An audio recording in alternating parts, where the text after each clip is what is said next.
Good afternoon, everyone. My name is Olga St. Pierre. I am a real estate agent with Keller Williams Real Estate, and I wanted to welcome you to our first monthly workshop of this topic. Today, we are talking everything about what happens when you get behind, right? You fall, you have some issues financially, maybe you lose your job.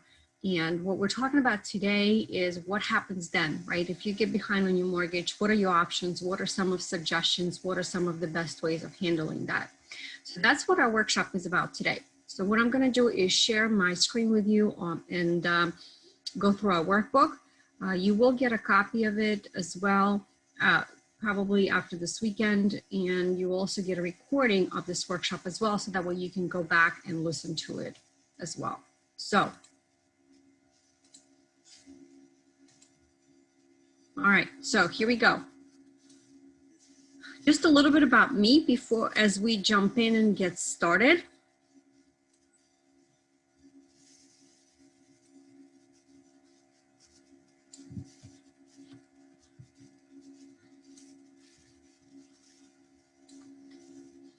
Just a little bit about me. I have been helping, our team has been helping clients in New Jersey and PA in the last 11 years. We've been licensed and our full-time, full-service team. Our team mission is to help, intend to help everyone to become a homeowner with some planning and some budget.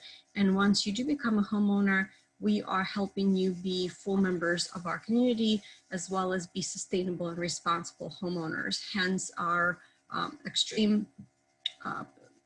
we're very much proud to be able to offer these community workshops to everyone in the area to help you understand how things that may be portrayed to you on the national level in social media and how they actually relate to us right here in our region, in our community.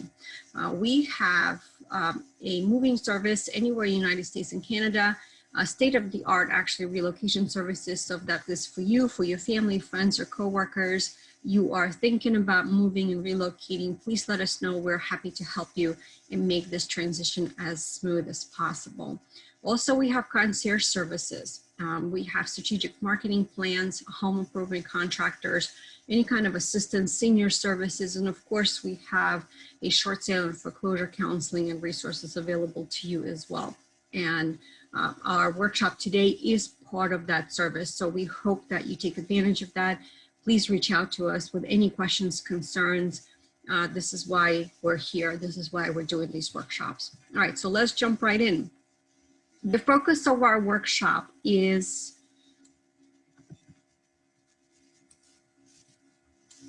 here's what we're talking about, right? We're going to define some terms that are important for you to understand and know, that you may start hearing, or maybe you are starting to get some phone calls or mail.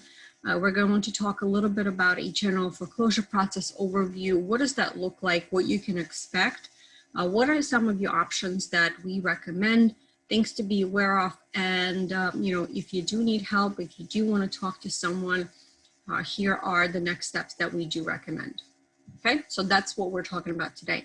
So a couple of terms that we suggest that you're being aware of. Number one, foreclosure, right? You may hear that in general as a term, perhaps over a phone call or maybe through some mail.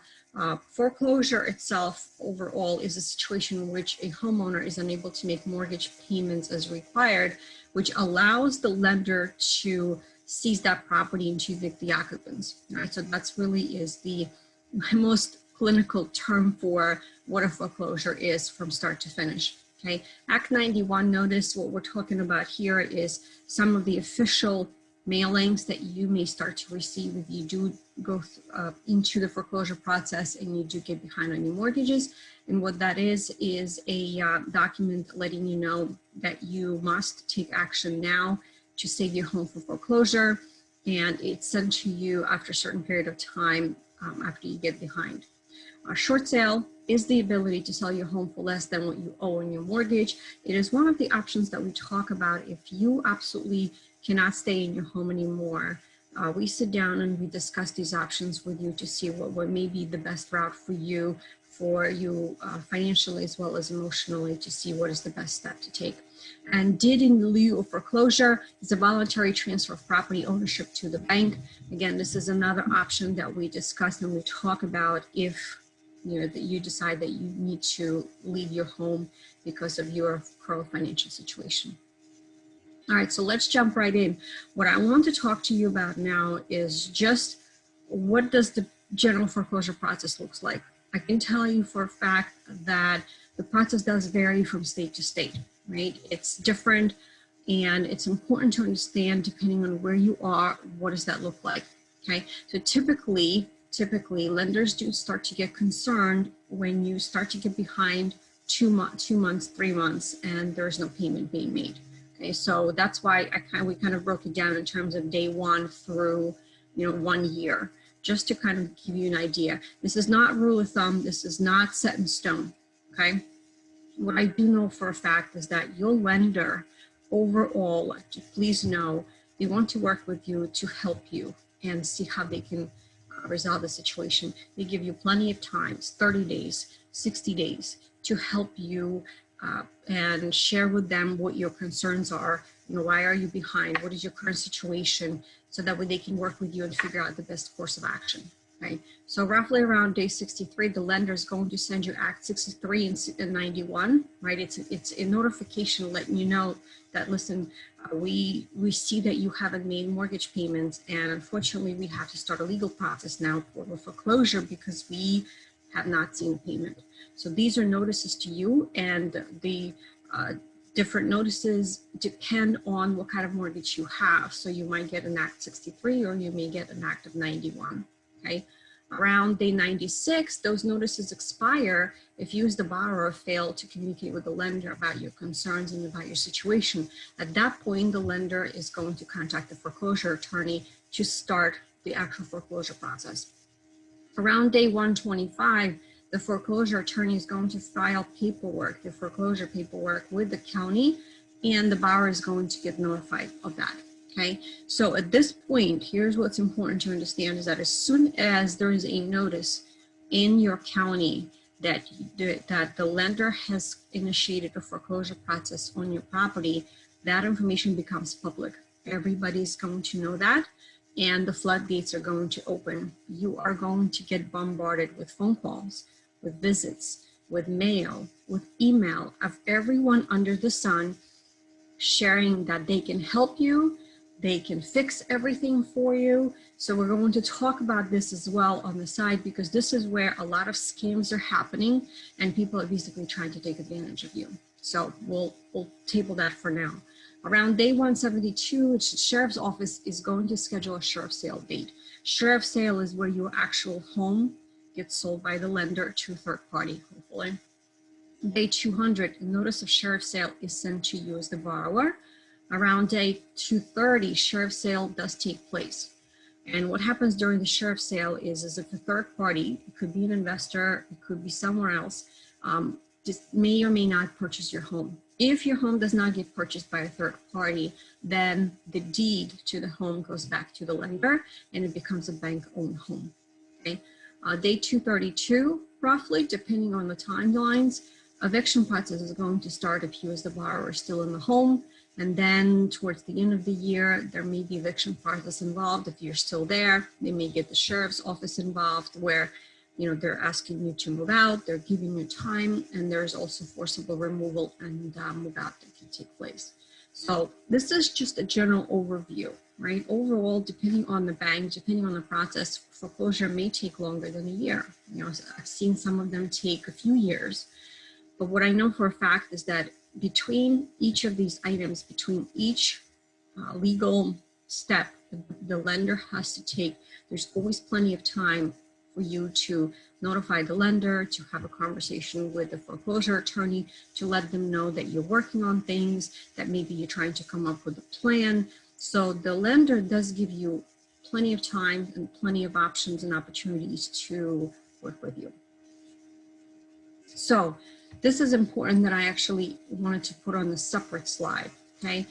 The absolute worst thing to do, or actually not to do in this situation, is that if you do get behind on your mortgage, right? And especially this year, right? Where we have people getting furloughed, or we have people getting laid off left and right. The absolute worst thing that you can do is do nothing, right?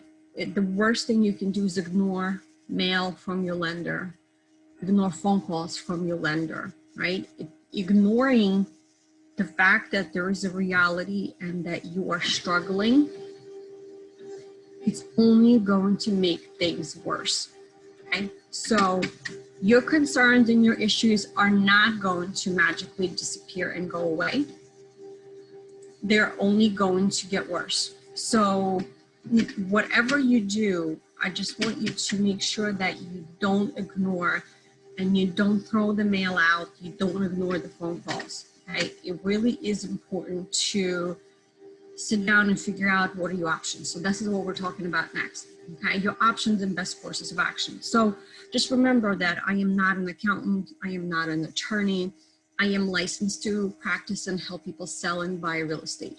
Okay, so in my 11 years in the business, I have handled plenty of people going through foreclosure process, help people go through through short sales, and advise and guided them to the best of my ability. You know, of course, I always recommend that if you're looking for some legal guidance or for financial guidance, it's always best to talk to an attorney who specializes in this type of legal issue, which is foreclosure and getting behind on your mortgage. So here are my suggestions. Number one, just stay ahead. I know it is not pleasant to talk about it, and it's stressful, and it's sometimes embarrassing because you feel like you're letting your family down.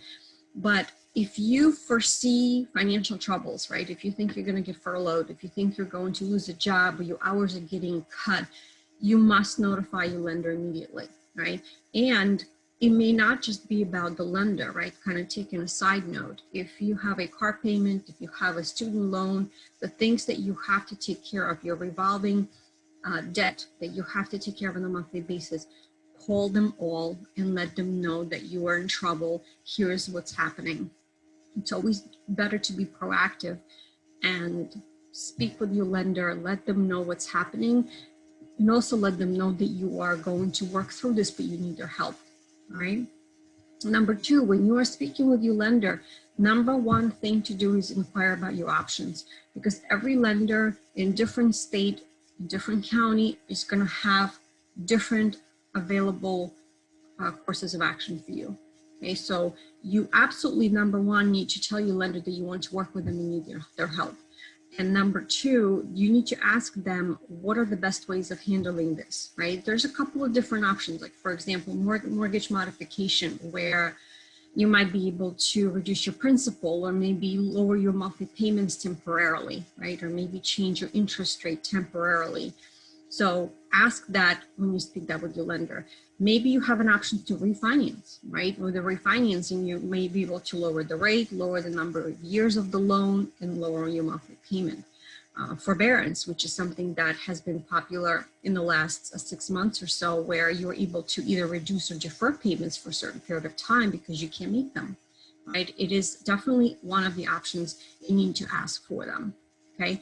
And you also need to ask them so that way you fully understand what that means, right? If you think that the principal is going to be reduced, ask them to see something in writing, ask them to provide you with a letter of explanation what this is going to, how this is going to work, okay? Number two, if you are not able to work out some kind of course of action with your lender to be able to stay at your home and you might need to sell, okay? This is where we can discuss options in terms of when it needs to happen. What are the financial considerations that we need to know about, that we have to consider, that will be the best course of action for you. Number one, are we going to be able to sell your home so that way maybe you can buy something smaller, less expensive, or you're going to need to rent? Another option would be is if you have no equity in your home, right? Which means that you owe as much as what your home is currently worth on the market, we may be able to short sell your home, right? Which means that we will need to agree to have the lender accept less on the price of a home than what the actual mortgage is on that property. So the lender is going to be losing money. However, if you have extenuating circumstances, right? Short sale is not for everyone. It has to be approved, and you have to have certain reasons to be able to do that, and loss of job is one of them, is maybe short sale is an option for you. And of course, the deed in lieu of foreclosure is where you just take your deed and you say to the bank, listen here, I can't take care of this house. I need to move. I need to move on. I am financially in trouble. Here is the house. Okay. What I can tell you is that reviewing options and doing everything possible not to go through foreclosure and get into the short sale will be most likely your best course of action. Okay. Next, yes, you are going to have to sit down and evaluate your financial situation. You are going to sit down, and I recommend grabbing a notepad or a notebook and just writing things out to see where you are currently and where you're going to be financially, and especially in terms of the income in the future, right? Is your income being reduced? Are you getting your hours being cut? Do you think you're going to be furloughed or laid off? Are you able to get on unemployment, right? So these are things you need to think about. Then you actually need to analyze your current and future expenses, okay? The change in spending habits may be needed. You may need to review your credit card bills and cut down on your unnecessary expenses. For example, like subscriptions, gym membership, clothing boxes, cable, right? Because what we're talking about is when you cut down on unnecessary expenses, I invite you to think about the things that are most important for you to survive, right? Because right now that's what we're focusing on is your survival plan. So to create a budget or a plan of action based on your current income and also only the necessary debt, right? If you are able to pay something towards your mortgage, your food, your utilities, right? The things that you absolutely have to pay every month. And, you know, for different people, maybe different things. Maybe you're also contributing to your health insurance. You need to sit down and figure out what are your most important expenses that you will have every month for the next 6 months, for example, okay?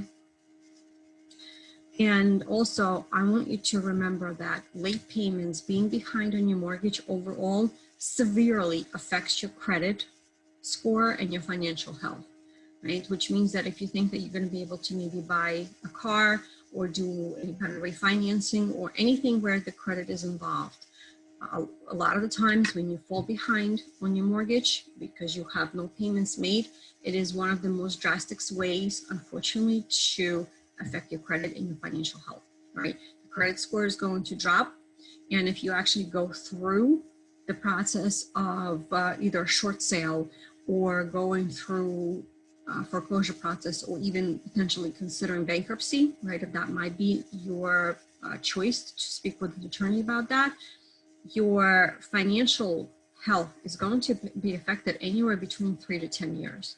Okay, so just think about what do you have coming up and how can we figure out and what we can do now, right? How do we limit the severity of what is happening now, okay? The next suggestion I have is how can you pick up extra income right now? What are some of the things that perhaps you can do?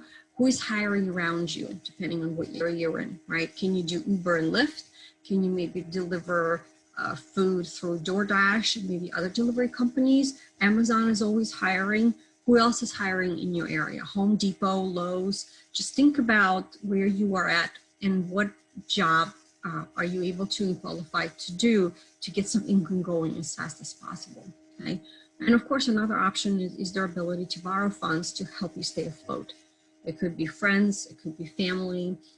Just think about that and see if that will fit and how that can be incorporated as part of your financial plan to help you get out, to help you stay afloat, to make sure that you're taking care of yourself and your loved ones. All right, foreclosure scams. This is what I mentioned to you, that as soon as the lender files the foreclosure documents, your troubles are now known to everyone. It is absolutely public record, which means that you will get bombarded with information. There are people who know where to look for that information. There's going to be investors coming around. There's going to be investors calling and mailing you. You will have all kinds of attorneys sending you letters. So don't be surprised. It is absolutely coming, okay? And it is public information. So just keep that in mind, because a lot of people get offended, they get frustrated, they get scared. It's like, well, how do these people know about this? Well, because it is publicly reported data in the county courthouse. So pretty much everybody who knows where to look and how to look for that information is going to know about it. Okay, so number one, please be wary of advertising, radio, TV, and social media. Once you get those mail solicitations and you get those flyers and you get those phone calls, please be aware of them. Okay, you may get visitors at your front door. They're going to try to tell you they can help you. Well, you know, if you pay us $1,500, we're going to take care of everything for you. We're going to buy your home. Don't do that. Okay. It is a scam, because anything where they're asking for money up front and they're trying to collect some kind of a fee for a promise and guarantee that everything's going to go away, it is not correct. It is not the reality. Okay. Attorneys will send you mail. I've seen it. It's literally a pre-printed paper that they send to everyone, and that's what they're going to say too. For an upfront fee of $2,000, I'm going to make your foreclosure go away. It doesn't just go away, right? You can't sweep it under the rug. You have to address it. You have to get in front of it. People who also advise you to stop paying your mortgage or just not to talk to your mortgage company and walk away, please don't take their advice. These people don't know what they're talking about. Okay. And also, if you get some papers in the mail, please don't sign anything. Okay. It is not something that is to be taken lightly. There's no paperwork that is going to be coming through the mail that has to do with refinancing or mortgage modification. All of those things are done through the proper channels at the title companies, at the attorney's offices. Okay, so please, if anything looks fishy, most likely it's going to be. So do trust your gut, right? Do trust your instinct, and make sure that you are protecting yourself. Next, I am going to encourage you to please not bury your head in the sand, but get help, get assistance, get guidance, advice, and support. It is not something to be ashamed of. A lot of people get into financial difficulties one way or the other, right? We can't predict how sometimes the economy is going to act, or we get a virus that shuts everything down. We don't have control over that. However, what you do have control over is your own actions and seeking help. Okay, so I have some suggestions for you here in terms of things that are available to you through the government federally. You can call someone and talk to someone 24/7. You can go on the website and do some reading. There's actual resources there that are available to you on the county and the state level as well. So depending on where you are, do seek help. The next suggestion I have is, if you think that you may need to speak with an attorney because you may think that maybe bankruptcy is an option, I do suggest that you seek recommendations of someone who is local, right? We as realtors, to help, we can definitely help you and find someone who is good, attorneys that we recommend, that we have worked with and our clients work with. And my recommendations, talk to a few of them and see who you feel comfortable, see what their fees are to help you, right? Nobody's going to do it for free. You can also, if you need a realtor to help you because you think that selling your home is the best option, I am happy to help you. Or depending on the area where you're at, I'm happy to connect you with someone. And especially if you need to sell your home and it is part of a foreclosure process, you need to find a realtor who knows how this process works and is familiar with handling homes that are in foreclosure, that need a short sale, and maybe there's going to be a partnership to work with an attorney to help you get where you need to be, okay? So you need to get in touch with these people. You need to meet with private consultations and have phone calls, but please, you need to seek help. It is the most important thing, okay? All right, so here's where my suggestion is in terms of where to go next. If you are struggling right now, don't wait. Don't wait until you're 3 months behind. If you're 1 month behind on your mortgage and you don't think it's going to get any better, you need to seek help right now. Call your lender, explain the situation to them, and ask for options. Okay. What I'm going to do is get this recording of this workshop up on my YouTube channel this weekend, so that way you're able to review this. Okay. We have different workshops that we continuously add and we host every month, and they get posted on our YouTube channel as well. and you can check out our upcoming workshop schedule. Here is the website. If you are looking to speak to me, and if you want to start with me and maybe talk a little bit about your situation, please, I welcome you. Don't hesitate to reach out to me. I'm more than happy to help you. We can have a anonymous consultation. We can just talk on the phone. We can talk like this, like you and I are now on Zoom. Please reach out to me, text me or call me, my cell phone number and my email. And if you are looking for recommendations for a good attorney, financial advisor, or just to talk, please know that we are here for you. There's help. There's people who are looking forward to helping you, who want to make sure that you're not taken advantage of, and that you and your loved ones will be okay. So that is the most important message that I have for you in this workshop. And this is why I'm back to hosting these foreclosure and short sale workshops that we haven't had in quite a while because of how the economy was doing. But I think that we're going to see more and more of these, of having people in trouble and people who are needing help and they just don't know where to turn. So if you know of anyone as well who may need something that help that we can offer to them, please forward my contact information to them, have them reach out. We're more than happy to help them because this is what we like to do. We are full members of our community and we strive to help in any way that we can. So I hope that you found this workshop helpful. I will forward everyone on this workshop a copy of the workbook, everything that we talked about today. And again, I invite you to reach out. And if you have any questions or anything that you want to run by me, just to share, just to vent, please don't hesitate to reach out to us. Thank you so much for joining us, and we'll see you next time.